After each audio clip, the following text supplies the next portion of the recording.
हाँ, एक folding sofa cum bed है और ये 6x6 है। इस पे 4 लोग बैठ सकते हैं आराम से। ये 4 सीटर ये आप बेड बना देंगे। इसके ऊपर 3 बड़ा और एक बच्चा आराम से कंफर्टेबली सो सकते हैं।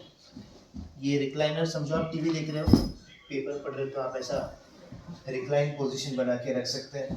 ऊपर नीचे बैठना है किसी को तो नीचे टेका मार के वो साइड बच्चों को बिठा दिया ऊपर। ये बच्चों को आपने दे दिया खेलने के लिए। और अगर कोई एक जन सो रहा है तो ये भारतीय बटल दीवान जैसा आप सो सकते हो। पूरा बेड खोलने की जरूरत नहीं है। अगर इसमें कभी पानी गिर गया या कवर आपको वॉश करना है तो इसको आप कवर निकाल के वॉश कर सकते हो। इसके अंदर 50 डेंसिटी का डॉक्टर फोम है जो 5 years का वारंटी में आता है। ये लाइट वेट है, इसमें लकड़ी नहीं है, इसके लिए आप इसको कहीं भी शिफ्ट कर सकते हो। इसमें और भी कलर्स एंड डिजाइन है। हमारे नीचे दिए व्हाट्सएप पे हाई करिए एंड प्लीज हमारे चैनल को सब्सक्राइब कीजिए ताकि फ्यूचर में आपको और भी कलर्स मिल सके। Thank you so much.